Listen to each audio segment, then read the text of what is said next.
toda missão, há um momento em que os cálculos funcionam ou não. Sem segunda chance. Sem substituição. Ninguém em terra pode fazer nada além de esperar. Para 4 astronautas caindo pela atmosfera a mais de 38 mil km/h na noite de 10 de abril de 2026. Esse momento durou 6 minutos. 6 minutos de fogo, silêncio e um escudo térmico que a NASA já sabia estar comprometido. Não um problema teórico. Não um problema a monitorar. Um problema real, documentado, testado e reprovado. Fragmentos de material faltando. Mais de 100 pontos de fratura confirmados. Evidências físicas em um laboratório no Alabama, enquanto engenheiros enfrentavam a pergunta que ninguém queria responder em voz alta. Voamos mesmo assim? Voaram. E para entender por que essa decisão foi tomada. Porque 4 pessoas concordaram em se prender a ele. E como foram esses 6 minutos de silêncio de rádio, dentro de uma cápsula envolta em plasma sobre o Oceano Pacífico, é preciso voltar 3 anos e meio, a um voo sem tripulação e a um escudo térmico que voltou em pedaços. A NASA tentava voltar à Lua há anos. Décadas, na verdade. Cortes de orçamento, mudanças políticas, contratempos técnicos. O programa Artemis havia atrasado tantas vezes que os atrasos viraram ruído de fundo no mundo aeroespacial. Artemis 1 deveria ser a prova de conceito. Sem tripulação. Apenas a cápsula Orion, a cápsula mais capaz já construída para humanos, fazendo a viagem ao redor da Lua e de volta como um teste inicial. Testar os sistemas, confirmar o hardware, construir confiança para as missões tripuladas seguintes. Em todos os aspectos que importavam na ida, funcionou. A Orion deixou a Terra, orbitou a Lua, capturou imagens de um mundo que nenhum humano visitava desde 1972. Prime iniciou a longa queda de volta. A reentrada pareceu limpa. A cápsula atingiu o Pacífico, ao lago da Baja Califórnia, exatamente onde deveria. As equipes de recuperação a retiraram da água. As manchetes eram cautelosas, mas otimistas. Então alguém virou a cápsula. O escudo térmico da Orion é um disco de 5 metros feito de um material chamado Avquat.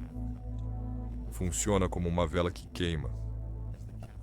Enquanto a cápsula corta a atmosfera, o Avquat carboniza e erode na camada externa, absorvendo e liberando calor num processo controlado chamado ablação.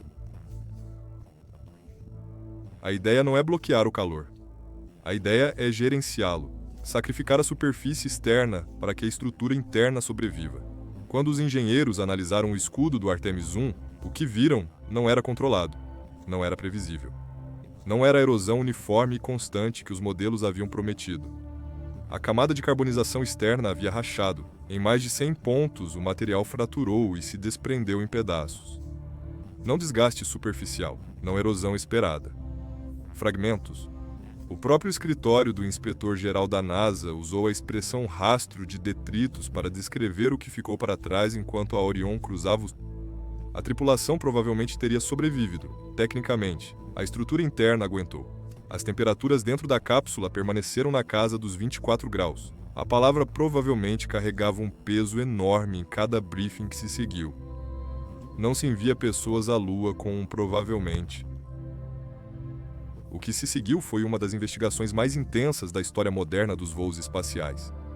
Mais de 100 testes em solo, disparos em jato de arco no Centro de Pesquisa Ames na Califórnia, testes com laser e ensaios em túnel. Quase 200 amostras do Avquat foram extraídas do escudo recuperado e enviadas ao Centro de Voo Espacial Marshall, no Alabama, para análise com todos os instrumentos de diagnóstico disponíveis. Por quase 2 anos, a pergunta era a mesma. Por que falhou?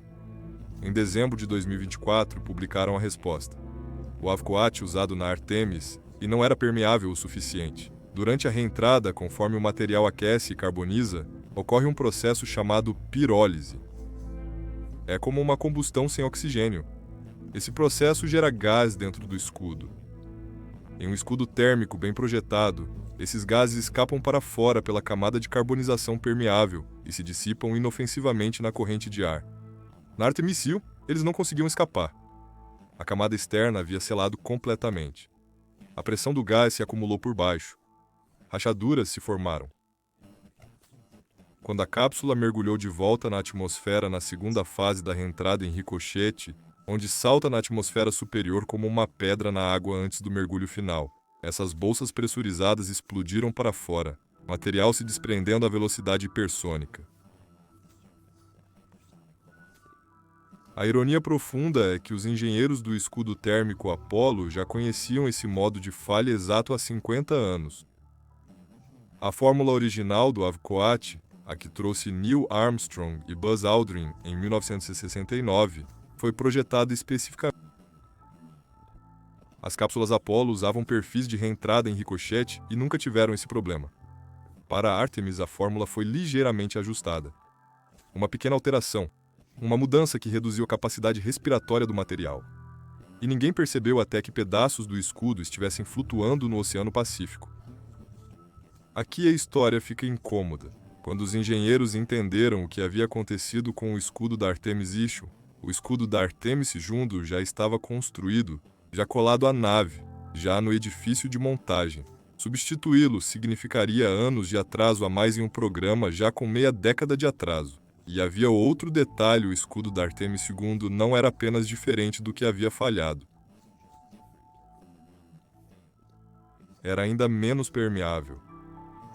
Os engenheiros deliberadamente o tornaram mais denso para testar a adesão ao casco do Orion, o que significava que o mecanismo exato da falha na Artemis I estava, no papel mais propenso a se repetir.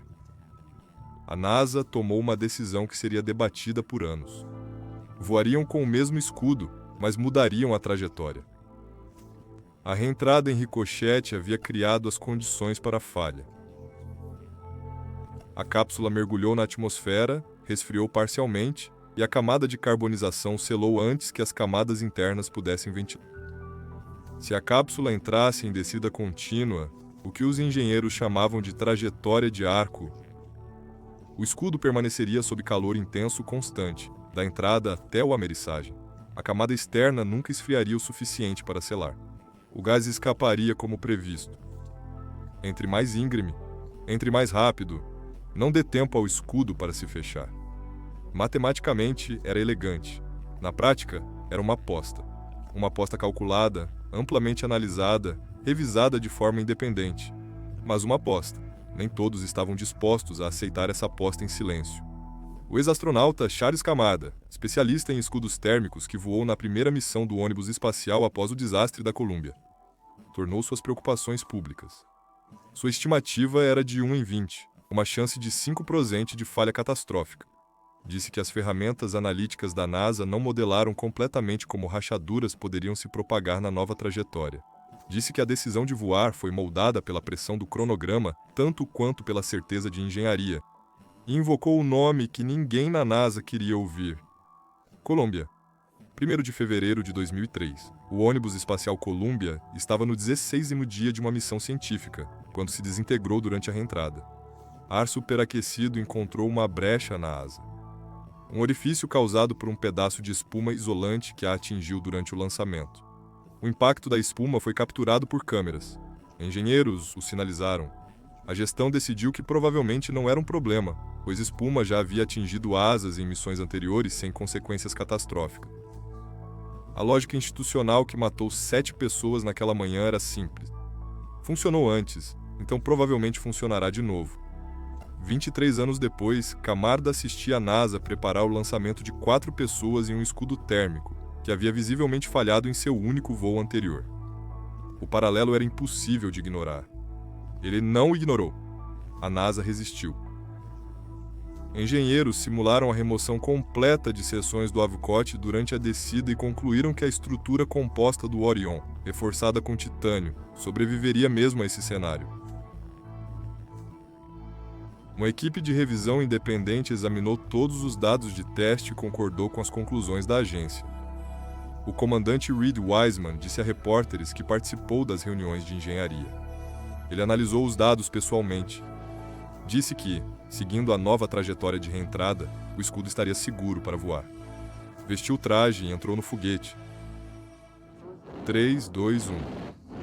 Ignição dos propulsores e decolagem. A tripulação da Artemis II rumo à Lua. A próxima grande viagem da humanidade começa. Às 18h35, o sistema de lançamento espacial decolou da plataforma 39B no Centro Espacial Kennedy. Reid Wiseman, Victor Glover, Christina Koch e Jeremy Hansen ascenderam pelo céu da Flórida na primeira missão tripulada além da órbita baixa terrestre em 53 anos. Pelos dias seguintes, testaram tudo: suporte de vida, navegação, pilotagem manual. Os sistemas da Orion foram verificados um a um no frio e silêncio do espaço profundo, a mais de 320 mil quilômetros do planeta mais próximo. Em 6 de abril, sobrevoaram a Lua. Estabeleceram um novo recorde, 406.777 quilômetros da Terra, mais longe do que qualquer ser humano havia viajado. Victor Glover, piloto da missão e primeiro astronauta negro além da órbita baixa terrestre, testemunhou um eclipse solar pelo lado distante da Lua que chamaria de um dos maiores presentes de sua vida. Christina Koch, que já detinha o recorde de voo espacial contínuo mais longo por uma mulher, descreveu o lado distante da Lua como algo que desafiava cada simulação que havia estudado. Jeremy Hansen, coronel da Força Aérea Canadense e primeiro não-americano além da órbita baixa terrestre, usou o momento do recorde de distância para lançar um desafio à próxima geração. Escolhemos este momento, disse ele, para desafiar esta geração e a próxima, garantindo que este recorde não seja duradouro. E então houve a cratera. Flutuando a 405 mil quilômetros de casa, a voz de Hansen vacilou ao dizer ao controle de missão que a tripulação queria dar nome a algo. Havia um ponto luminoso próximo à superfície lunar, visível da Terra em certas fases do ciclo lunar. Um lugar pequeno e silencioso na fronteira entre o lado da Lua que conhecemos e o lado que apenas começamos a alcançar. Chamaram-no de Carol. Reid Wiseman havia perdido sua esposa para o câncer em maio de 2020.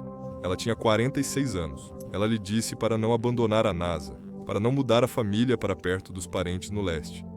Disse que era ali que ele trabalhava e que amava seu trabalho. Não abra mão disso por causa disso.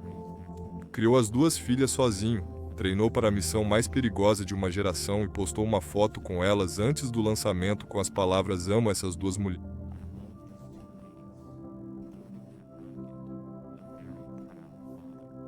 O controle da missão ficou em silêncio por 45 segundos após Hansen terminar. Ninguém disse nada. Os 4 se abraçaram e flutuaram em silêncio à luz do lado oculto da Lua. Depois, precisavam voltar para casa. 10 de abril de 2026, à noite. Às 19h33, horário do leste, o módulo de comando se separou do módulo de serviço europeu que havia impulsionado a Orion por quase 1.120 mil quilômetros de espaço. O módulo de serviço se desintegraria inofensivamente sobre o Pacífico. Sua missão estava cumprida, a Orion estava sozinha. Uma queima de 18 segundos dos propulsores alinhou o escudo térmico com o planeta abaixo. Dali em diante, tudo era geometria. O ângulo precisava ser preciso. Entrar muito íngreme faria as forças de desaceleração jogarem a tripulação contra os assentos com força suficiente para causar desmaios ou pior. Entrar muito raso. A cápsula ricochetearia na atmosfera superior e voltaria ao vazio sem possibilidade de retorno. Não há uma segunda chance. Não há plano B. Às 19h53, Orion cruzou 122 km. Interface de entrada. A cápsula viajava a cerca de 38 mil km por hora, 35 vezes a velocidade do som. Moléculas de ar acumularam-se contra o escudo térmico, comprimidas sob pressão imensurável e superaquecidas em plasma. Em segundos, Orion desapareceu dentro de uma camada de gás ionizado, queimando a quase 2.760 graus Celsius, metade da temperatura da superfície do Sol. Pelas janelas, a tripulação viu o céu se transformar em fogo. De fora, a reentrada parece um meteoro lento, um rastro branco e laranja cortando a atmosfera. De dentro, as janelas parecem estar derretendo. 1 minuto e 22 segundos após a interface de entrada, o escudo atingiu o pico de aquecimento. Este era o momento. Um momento específico para o qual 2 anos de investigação, sem testes em solo e cada debate de engenharia haviam preparado. O Avcoat estava se carbonizando uniformemente, liberando gases por uma crosta externa permeável, como uma trajetória modificada foi projetada para garantir, ou não estava. Se não estivesse, se bolsões de pressão estivessem se formando sob uma camada de chá selada como em Artemis I. Não havia nada que a tripulação pudesse fazer. Não há sistema de escape durante a reentrada. Nenhum aborto, sem ejeção, sem escudo reserva esperando. A NASA incorpora redundância em quase tudo que envia ao espaço. O escudo térmico é a exceção. Ou ele aguenta, ou não. E a tripulação não conseguia nem comunicar o que via. O plasma ao redor da cápsula não apenas queima, ioniza o ar, criando uma camada eletricamente carregada que bloqueia completamente os sinais de rádio. As comunicações foram cortadas. Um apagão planejado, esperado, ensaiado em cada simulação. Saber disso não muda o que se sente quando se está do outro lado. Por 6 minutos, Reed Wiseman, Victor Glover, Christina Koch e Jeremy Hansen foram, sem exagero, as pessoas mais solitárias do sistema solar. Caindo pelo fogo a quase 4 vezes a força gravitacional, sem rádio, sem telemetria, sem contato com o planeta abaixo, Masutep, na desaceleração máxima, a tripulação sentia 3,9 G pressionando-os em seus assentos. Nessa força, respirar se torna um ato consciente. É preciso forçar o ar para os pulmões contra o peso que tenta comprimir o peito. Seus braços pesam 18 quilos cada, a visão se estreita nas bordas. Se a cápsula mudasse de orientação e começasse a girar, não seria possível alcançar os controles para corrigi-la.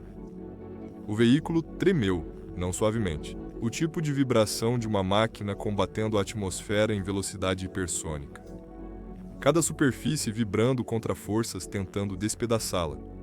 Pelas janelas, se conseguisse virar a cabeça o suficiente, não havia nada além de plasma. Sem estrelas.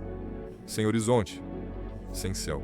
Apenas fogo laranja e branco em todas as direções. No controle de missão em Houston, o diretor de voo Jeff Rattigan e sua equipe sentaram em silêncio.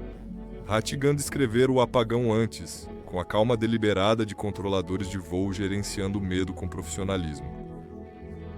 Vamos apenas pensar nas coisas, disse ele, para nos mantermos calmos enquanto aguardamos o reestabelecimento do sinal. Leia essa frase devagar. Uma sala com os engenheiros aeroespaciais mais experientes da Terra. Pessoas que passaram anos se preparando para este momento exato. Olhando para telas que não mostravam nada. Ouvindo alto-falantes em silêncio.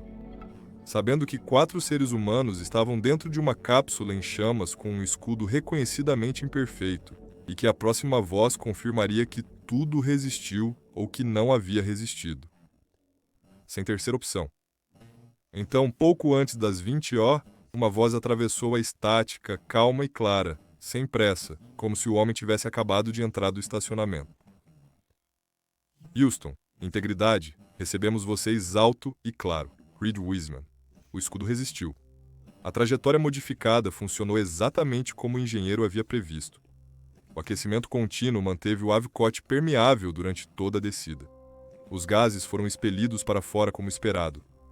A camada carbonizada erodiu lenta e previsivelmente. Sem rachaduras, fraturas ou fragmentos deixados para trás pela nave na corrente hipersônica. 2 anos e meio de investigação, sem testes em solo e cada debate difícil entre cronograma e segurança produziram a resposta. A 6,7 quilômetros, 2 paraquedas pilotos se abriram e reduziram a velocidade de Orion dos milhares. 1 minuto depois, a 1,8 quilômetro, 3 paraquedas principais se abriram acima da cápsula, cada um do tamanho de um campo de futebol, reduzindo a velocidade final de descida para 27 km por hora.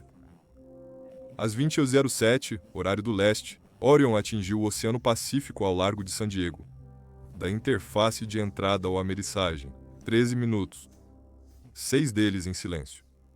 4 sob aquecimento máximo, o momento em que tudo resistia ou se rompia. Resistiu. As equipes de recuperação do USS John P. Murtaugh se aproximaram da cápsula no oceano agitado.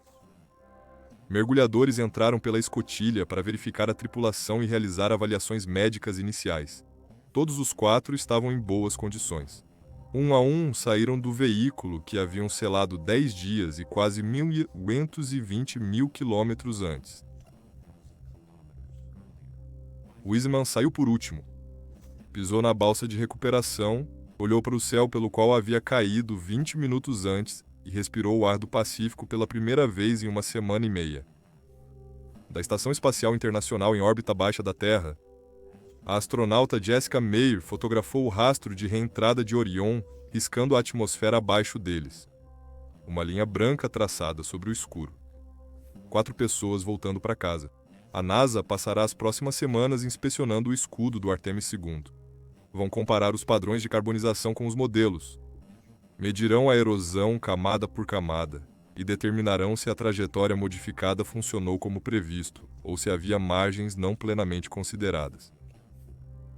Os resultados orientarão o escudo redesenhado, já em produção para o Artemis III, construído com permeabilidade aprimorada desde o início. A aposta feita no Artemis II não precisará ser repetida. Mas a questão que persiste após o Artemis II não é uma questão de engenharia. É uma questão sobre o que significa voar assim mesmo. Olhar para algo que falhou. Entender por que falhou. Acreditar que se sabe como fazê-lo funcionar de forma diferente. E então confiar nessa compreensão com 4 vidas humanas, incluindo a sua própria. Charles Camarda estimou as chances em 1 em 20 contra eles. A NASA as colocou mais próximas de 1 em 500. A tripulação conviveu com qualquer número que chegou em particular e entrou no foguete assim mesmo. Haverá investigações sobre o processo de tomada de decisão. Haverá relatórios, revisões de painéis, retrospectivas sobre se o risco foi comunicado plenamente, se as margens foram compreendidas corretamente, se a pressão de cronograma distorceu a análise de formas que ninguém quer reconhecer. Essas são as perguntas certas a fazer, devem ser feitas. Mas há algo mais profundo em tudo isso, algo que não cabe em um relatório de segurança. Reed Wiseman criou 2 filhas sozinho após perder a mãe delas. Treinou para o voo mais perigoso de uma geração. Postou uma foto com as filhas na manhã do lançamento e escreveu que era um pai muito orgulhoso. Voou 405 mil quilômetros da Terra e colocou o nome de sua esposa na Lua. Ficou dentro de uma cápsula em chamas sem rádio por 6 minutos, sem saber se os cálculos estavam certos. Sabendo que, se não estivessem, aquelas 2 meninas perderiam o único pai que lhes restava. Então sua voz chegou através da estática, calma como a de alguém verificando o tempo, dizendo a Houston que tinha um sinal claro. O escudo resistiu. Em algum lugar no lado visível da superfície lunar, há um pequeno ponto brilhante que ainda não tem nome oficial. É possível vê-lo da Terra no momento certo do ciclo lunar. Um pequeno brilho bem na fronteira entre a Lua que sempre conhecemos e as partes que só agora começamos a alcançar. A tripulação a chama de Carol. Parece o lugar certo para terminar.